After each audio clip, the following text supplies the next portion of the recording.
Alrighty, everyone, this is the Money Peach Podcast. I'm your host, Chris Peach, and I'm going to be bringing on some of the most amazing people I can find so they can tell you how they do their life and their money the right way. Hey guys, I'm super excited for today's show because there's so many different ways out there to generate income using real estate. And we've talked about a lot of them on this show, but one thing that we have not talked about yet is crowdfunding. Now, Craig Cecilia, he is an expert crowdfunder, meaning he helps people pool their money together to buy properties that really are only available or were only available to the top 1% earners in America. How can you get involved and what do returns look like? Well, that's what we're going to be talking about today's show with Craig Cecilia, where we talk about crowdfunding in real estate. Alrighty, guys, I got Craig Cecilio on the show today. Craig is the CEO and founder of Diversyfund, but more importantly, Craig is what I would call a master crowdfunder in real estate. And before we hit record here, we were talking, him and I have a extreme love and passion for CrossFit. So now I feel like we're on the exact same page. We can get started. We can hit record. So Craig, thank you for being on the show. Thanks for coming in. Thanks, Chris. Thanks for having me on the show. So where are you calling in from? Just kind of give our listeners a back, like, what are you looking at? Are you looking out a window right now? What are you at? What are you looking at? I am looking at San Diego Bay right now, and I'm looking at Coronado Island and a couple lovely aircraft carriers that we have. So definitely a military town out here. Okay, so downtown San Diego, and we'll throw a shout out then to CrossFit Invictus. I know you said that you've frequented that place here and there. I've been there a couple times, and if anybody's in the CrossFit world, they've heard of that gym. So when you said that, that kind of piqued my ears. But we're not going to talk about CrossFit. We're going to be talking about passive income, but more importantly in real estate. And Craig, the reason why I wanted to have you come on the show is we've had experts come on the show to talk about flipping houses. We've had experts come on the show talking about buy and hold strategies, you know, as far as single family homes or maybe like a duplex. We've had people come on the show talk about buying in different markets across the United States. But we've never had somebody come on the show to talk about crowdfunding, and we're going to get into what that means. So if you're listening, you don't know exactly what that means. That's why I have Craig on the show. But crowdfunding on properties that, you know, we're talking could be in the $5 million or higher range, which just at first you're thinking that sounds out of my price range, but that's the gap I think you're trying to bridge. Am I correct? Yeah, that's what we're focusing on. So let's just go ahead and get started. If I say that you are a master crowdfunder, what the heck is crowdfunding? I think a lot of our listeners have heard this term, but what does it actually mean to crowdfund?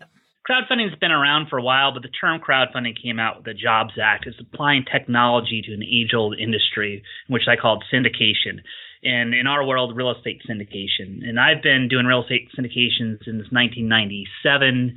And with the passage of the Jobs Act, I dove into the technology components where we're able to offer this to the general public. And so for the past few years, we've been building out a website that allows everybody the opportunity to invest. And the word crowd means people. So it's having a bunch of people, as many as you could think of, invest into something. And in the past, it would, let's say, you mentioned a $5 million investment. If you're doing a $5 million investment, you might reach out to 5 very wealthy individuals, have $1 million each.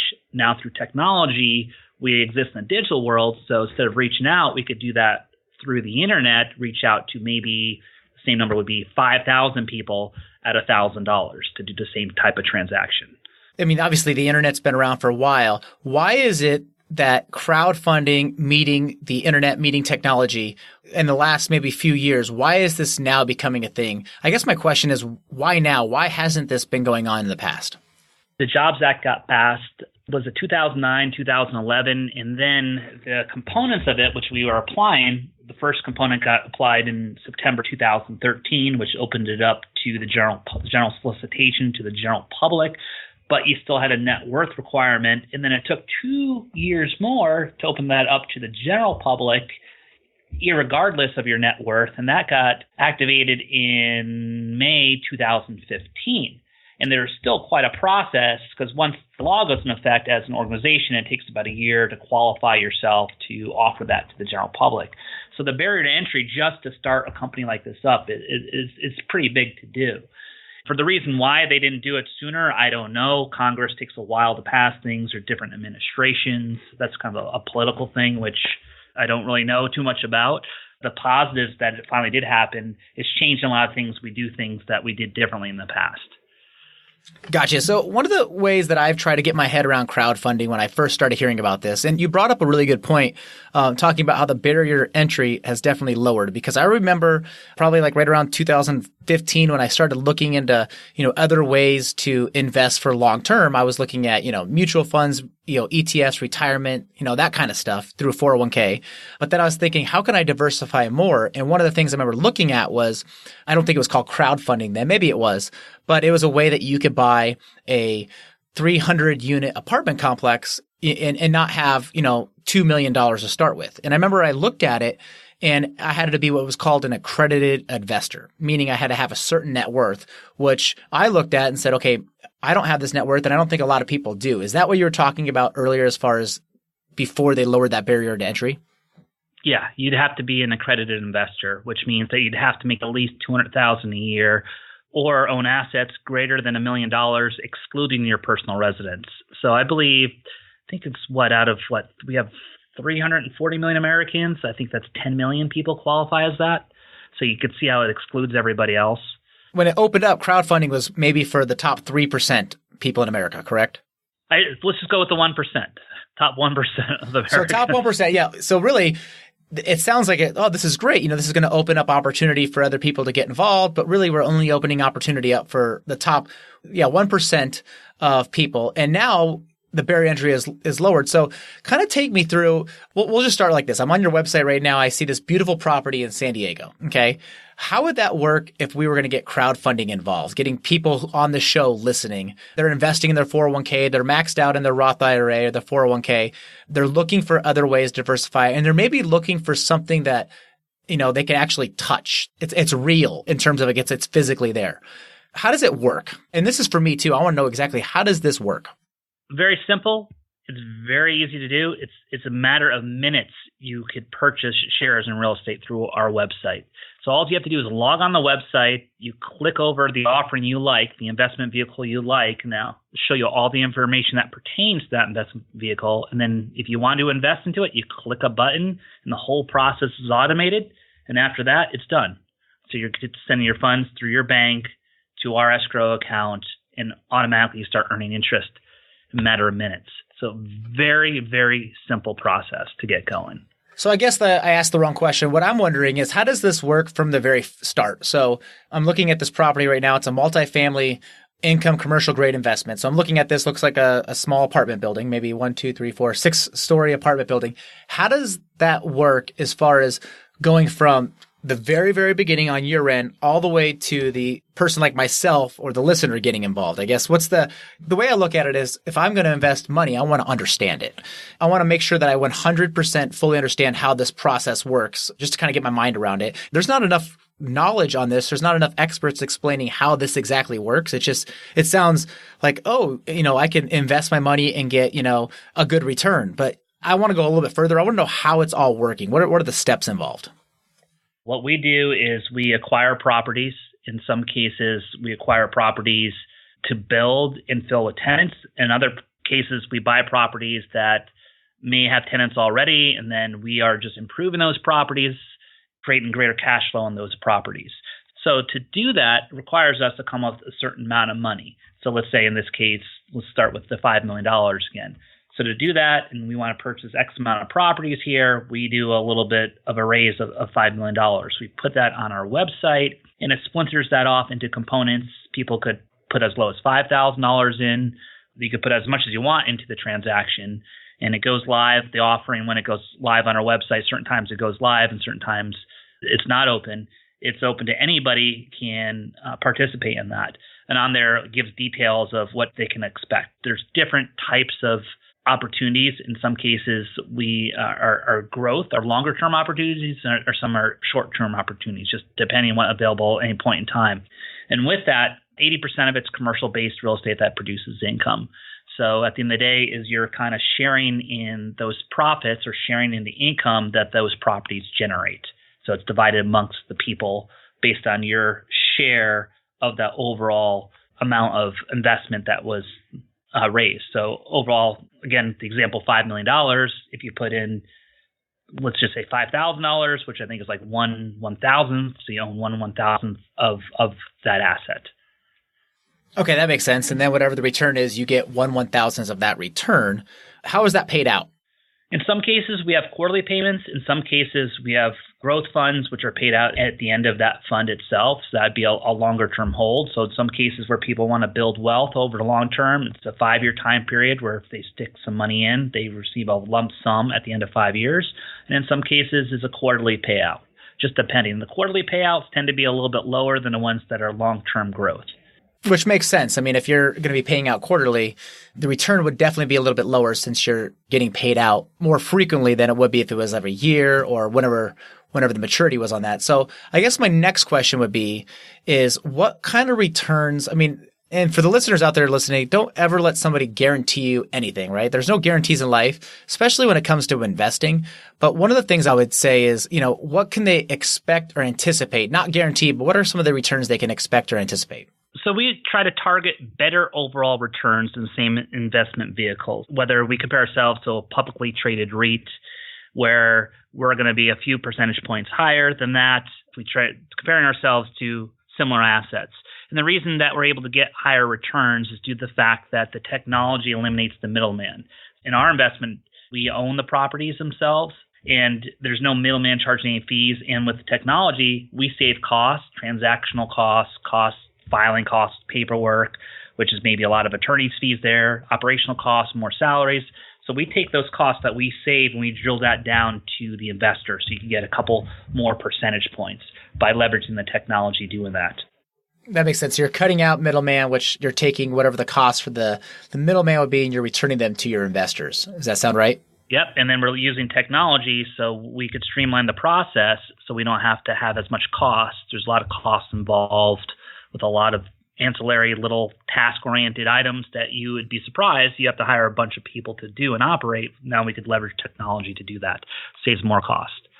So Craig, I think a lot of us are pretty familiar with investments like in our site, our a 401k at work, or maybe they have a Roth IRA or a SEP, and they understand mutual funds and ETFs, and they've looked at that and said, okay, this is a small cap fund, which means it has a little more risk involved, so it can go up and down quicker. This one is more of like a slow moving large cap / blue chip fund. You're going to get more of a long term, slower growth. It's not going to be as up and down. How would you relate that to the real estate world? Do you offer those as well? If somebody's looking to diversify or somebody's looking that they want to be more long-term and slow, or no, they have some cash that they're willing to, be a little more aggressive with. How does that work in terms of crowdfunding real estate? It's a great question. Real estate is kind of, what's a good word? It's fickle. It's you get some high returns in some great markets. So a lot of it's about market timing. You could really get some losses if you're kind of holding the, let's call like, what's that game as a kid, going down musical chairs. If you're stuck in the chair at the wrong time, it's not a good thing in this case. If you own certain types of assets when the market kind of turns on you. So we kind of really leveraged our experience and we timed the market to the best of our ability to have a good overall conservative return for people. So we've been doing good the last few years. We have one fund that's managed 11.5% return, 5-year track record on that. And that's being able to kind of bob and weave and choosing the best assets that we could find to put in there. In some cases we get higher returns. In some cases we get lower returns, just depending on your risk tolerance. Also, to the fact that we do see the real estate markets do fluctuate. We're hyper-focused today on having 80 to 90% of our portfolio being commercial income-producing properties. And with that, it's a long-term approach to those properties. There's a lot of upside. It's more of a longer-term investment. Gotcha. And just out of curiosity, why do the commercial properties outperform, say, a residential type of property on the long term? Residential, historically, has got a lot of fluctuations. There's a lot of different reasons why markets go up and down. And again, rental property, you have to kind of dig the next level down, sometimes look about where that rental property is. But a nice prime rental market, you always count cash flow coming in. It's always the cash always going to cover your debt on the property, your mortgages, your expenses on the property. Whereas a residential property, if you can't sell that property, who's stuck paying the bills on that property? So if you can't sell it for that, depending on market timing, there's potential for some serious losses to happen. Gotcha. I'm looking at your site here. Are all the properties inside San Diego or in the Southern California area? They're throughout all of California. We do have some opportunities that we're expanding through the country right now. We're looking at. It's our backyard. We've been here for 20 years. We look at 100 deals. We're getting 100 deals. Probably 90 deals are from California, which we understand. We can underwrite quicker and move fast in those. So we have enough to fulfill our requirements today as an organization. But as the market kind of gets a little competitive here, we're going throughout the U.S. for our transactions. Hey guys, I just wanted to pause and take a second to say thank you from me to you for listening to and supporting the Money Peach podcast. Without listeners like you, this show definitely would not be possible, so thank you. You know, the number one question that I receive is this: Peach, I just don't know where to start when it comes to my money. You know, so many of us out there are living paycheck to paycheck. We have tons of debt. We're not making any headway. We can't save any money. We want to go on a freaking vacation where we pay cash for it. Oh, and let's talk about retirement savings and kids' college planning on top of that, right? Where do you start? Well, that's why we created the cash flow formula. The cash flow formula is the same system that Andrea and I used to pay off $52,000 in debt in only 7 months. And the best part is it's 100% free, meaning we are going to send you the free tools and a free lesson on how to set up your own cash flow formula. So to get started, go over to getcashflowformula.com. That's GET cashflowformula.com. Once again, head on over to getcashflowformula.com to get your free copy and your free lesson on how to get started the right way. All right, guys, now back to the show.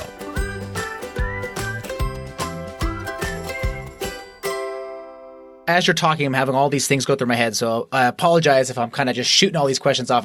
For me, I need to know, but I also want our listeners who might have the same questions that can't ask you right now, trying to maybe ask on their behalf as well. I'm going to put it in my words to see if I'm correct and tell me where I'm off here. So you guys find a property. You're not doing any new builds. These are all existing properties. Is that correct? We do have some new builds. Most of those are coming through our portfolio right now as we speak. Our new acquisitions are just value add. And value add is, again, it's income producing property that you're really recapitalizing that property by going in, making some minor repairs, increasing the rents a little bit, and you're just doing a little bit of work to it, where a new build is new construction, the whole thing. Sure. So you are doing both. Yeah, we are doing both. I would say this time next year, probably have 90% just value add in our portfolio. Okay, so value add meaning you're coming in doing kind of like a rehab to the property, making its value go up, increasing the rents so you get a better return. So you come in with the property and you have something, I'm going to throw an easy number out there because we talked about it earlier, $5 million, okay? Like you said, the old way of doing it, not the old way, but the way that is kind of old fashioned and it doesn't include everybody is let's go find 5 wealthy people who each have $1 million that they can invest, and that's how we'll fund this project, and then they're going to be 1/5 owners, so they're going to be getting 1/5 or 20% of the returns, correct? Correct. So I'll also look the old way. Some people might say, the naysayers might say, Craig, well, it's a lot easier just to call 5 people up and just get that money and deal with 5 people. Why do you want to deal with 1,000 people on an investment? And I'm like, well, we're not calling them. We're doing it through the internet. We're doing it through technology. It's actually faster this way to do this stuff. Faster, more efficient. People are putting a part of their portfolio into this, not everything. They're all online. They're reading reports online. Now we're offering a little bit better returns for people. So it's kind of a game changer. It changes everything. It changes all the way people look at this. It makes it more, I believe, a little bit more competitive too when you're raising capital in today's day and age. So you have more people involved participating in these investments. You're going to see some type of more of a fluctuation with returns, more of kind of a more of an average return, probably will drop a little lower with that, but it will be more streamlined and more process driven. Right now, you got to say, hey, we're talking about the 1%. That's not a lot of people who have access to this. Now you're leveling that playing field. Now you're offering the 99% an opportunity that didn't have it before. Not only that, you're offering them an opportunity to grow wealth, because most people know the number one way to grow wealth is get involved in real estate. What better way to get involved is people could try it out for as little as $1,000 or $5,000 instead of $1 million. And one of the things I really like about crowdfunding is it's very passive. So if you were to go out and get a single family home, that's going to be your first rental property. And so you're going to be collecting rents on that. That's going to be your return, but you still have to manage, people, you have to manage toilets, you have to manage electricity or, every little knickknack that goes wrong. With crowdfunding, is that all taken care of through through, I guess, you guys? Are you guys handling that? Or is there property managers that you guys hire to manage that for you? So the investor is strictly just money invested? Investor is strictly passive. There's no phone calls in the middle of the night. There's no online complaints about stuff going wrong. They get to sleep. They're not learning a whole second job. I mean, most people have a job already. They worked their entire lives to craft that skill. The last thing they want to do is go back to school, per se, and learn something completely new. You want to kind of relax. You want to kind of enjoy your life. I always kind of look at this as the investor's kind of on a hammock, or you're at a picnic, or you're enjoying your time with your friends and family and your kids.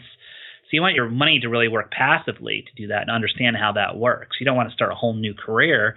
If you're working 50, 60 hours a week, as the average American is, now you're going to have to work double that to make this work. It's a lot of work if you want to fix and flip a property. It's a lot of work being a property manager.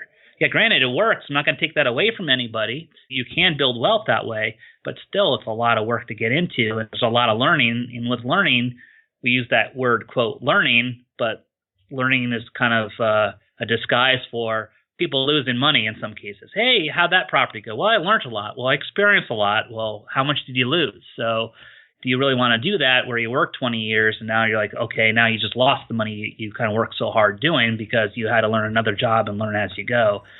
My opinion is it's just easier to be a passive income. What are some of the risks involved? So, I mean, I explained this. We've had people come on the show, like we said, all different types of real estate investments, not crowdfunding. We've had people come on the show who are experts in, mutual funds, ETFs, in that arena. And so one of the questions I always want to, make sure we hit on is, what are the risks involved? There's always going to be risk involved when there is, investing involved, no matter where you're investing. So what are some of the risks that you foresee or that investors should at least be aware of or at least know about? Yeah, first of all, I think most people should only invest about 10% of their net worth. There's always risk involved in any kind of alternative investment, and real estate does fall underneath the alternative investment class. I would say it should be kind of in between, because I think investing maybe into a company, a lot of people keep investing in new companies for that next big IPO. A lot more risk involved with that, and that should be categories of risk. So let's call it kind of a medium risk here. So there is risk involved. I think if people invest in real estate for cash flow purposes, for that consistent monthly cash flow to pay bills, they have to look at it as more of a wealth building tool. They have to look at this as this is income that I'm trying to save money with for the long term and not go into for the short term gains, and looking at that from that perspective to mitigate the risk. If you're working with the right firm, if you're investing in the right properties, risk is very minimized. I bring that back to us, our track record, how we've been around for about 20 years, and we know how to navigate the different environments. We know how to step in, seize an opportunity to get a great return. That's what we offer. So we offer that a little bit more than everybody else. We've been doing this for a long time. What kind of returns? I mean, I don't want you to obviously guarantee any returns, but what kind of returns are we seeing as far as crowdfunders? What should we be looking at? The reason why I ask is I'm sure people are going to do their research on this. What are maybe some of the red flags that you would say like that's not accurate? What's more of a realistic return that people could be getting? And not, like you said, you're not guaranteeing any returns, just track records looking at the past. How much time do we have? Do we really? It sounds like I could go on and on about that. There's a lot of high returns being advertised, and you can just have to ask your question is, how is that happening? How is this person getting such a high return? What is that? How am I getting that? Am I lending money to somebody else? Our site, we don't lend money to other people. We're under the impression if we're lending money to somebody else, that person should probably get that money through an institution, whether a bank or like a hedge fund that has low returns with it. So if you don't qualify for that, when the bank says no, turn to our crowdfunding site. So we don't want to do that. We want to kind of offer the same institutional quality stuff. So the way we look at that is we own the projects ourselves. So at the same time, yeah, you got to be fearful of that kind of high double-digit return. You want something that's more secure, more mitigate risk a little bit, go with a team. So, our returns go from as low as 8%, mid-teens. Occasionally we get higher. Occasionally we may get lower, but it evens out around that low double-digit return between 9 and 11% over the last 5 years. Looking at that, we do get some higher returns from time to time. With our growth fund, we're looking at more of a 15 to 20% target. But again, that's more of a long-term play with more of a long-term outlook on things. So for listeners wondering, how does that compare to like your 401k, your Roth IRA? If you look at like long-term track records, let's just say in your 401k, I think if you went and looked at the S&P 500, which is the 500 largest domestic companies here in the United States, I want to say since the inception of the S&P 500 back in the 30s, we're right around 11%. Now, this means you're reinvesting. You're never taking out. You're reinvesting any of the dividends that come in. So kind of give you an idea that that's over the course of 80, 90 years. If Craig's saying in this range, it kind of gives you an idea where you're at. But one thing that Craig said that I really, really like, Craig, is the 10% of your net worth rule. I think that's so powerful. A lot of people won't say that because, the more you invest, the better it is for, companies like yourself. So the fact that you're telling people to push pause on 10% or less of their net worth, I think that speaks volumes right there. So I agree with that as well. What is the terms like? If I go and I invest in some mutual funds or some stocks and I want out, I could sell, right? It's pretty liquid. What does that look like as far as real estate? Yeah, with us, I think you're sacrificing a little liquidity for a higher return.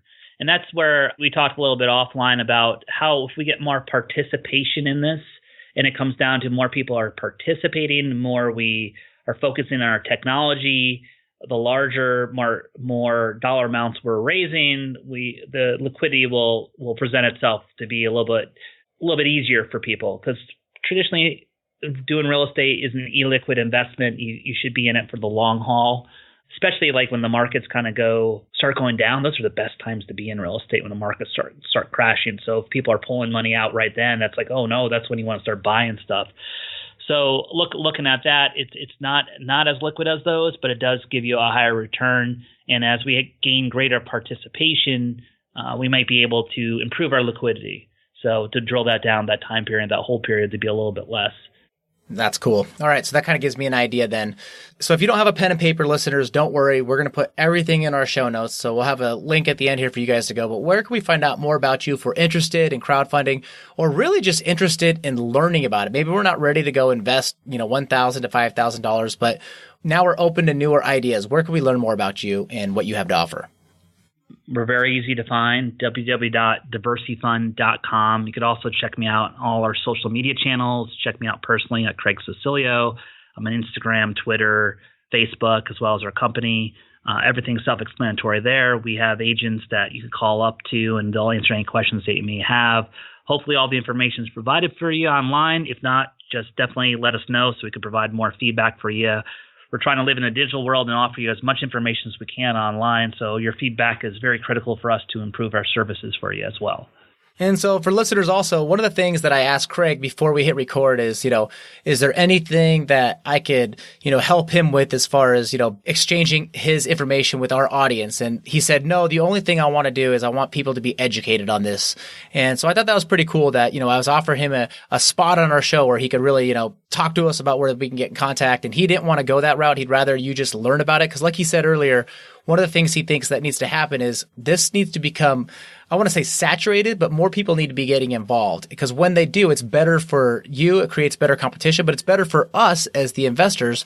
If there's more people out there who are going to be investing inside real estate, that it allows us to come in and out of it with a little bit less skin in the game, I would say. You're not going to be tied up as much. And there's just other benefits as well. So Craig, I just want to say thank you to you for being more focused on spreading the knowledge on crowdfunding and how it works, because it's definitely going to be the future of real estate investing for most people. Thanks, Chris. Yeah, I'd really like to see a lot of successful companies in the crowdfunding space. We just don't need one company to own the real estate crowdfunding space. We need several companies. Love to see 25 to 50 great companies out there. And we only can do that through participation. And by doing that, it will raise our standards. It will make us to be better. We'll be more competitive with each other. This will force us to create better service for the consumer. So I definitely want people to participate. If you don't check us out, check anybody out. Definitely get involved. Barrier to entry is so low. In some cases, it's as low as $1,000. Get involved. Try it out. Give us your feedback. Tell us what you think. Love to hear from you. Right on. Hey, last question I have. We finish up the show with two questions. One is, if you could give away any book for the rest of your life, you could only do one book, which book would it be and why? I have a very old copy of a Napoleon Hill book called Law of Success with that kind of old brown cover. Just really enjoy that. It's kind of a precursor to Think and Grow Rich. It's been around for a long, long time. Very, very high quality book. It's very hard to find one of those. So definitely would recommend that if you could find a copy. Definitely read it. It's about 1,500 pages long. Great information. What's the name of the book? Law of Success, Napoleon Hill.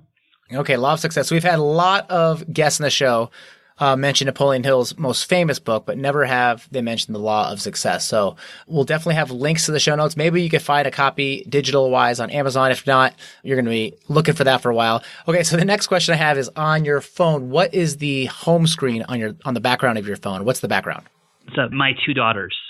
All right, Craig. Well, thank you so much for coming on the show. Really appreciate you. We'll have links to everything that Craig and I talked about at the end of the show. Stick around. We'll have links to the show for that. Craig, just want to say thank you for what you're doing. You're providing a service that's really cool because it's allowing people to diversify. It's allowing them to build wealth and another way besides just traditional investing in stocks and mutual funds. But more importantly, is you're out there, you're giving free education to people so they can become more aware, because I really believe this is going to be the future of real estate investing for many, many people. So thanks so much for coming to the show and sharing what you know. Great. Thanks, Chris. Thanks for having me.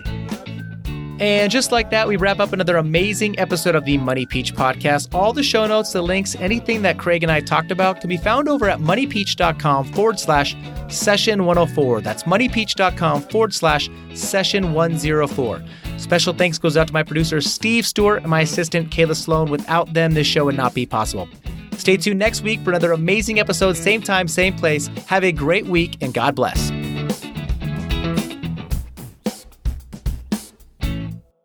Boom, boom, boom, boom, boom, boom, boom.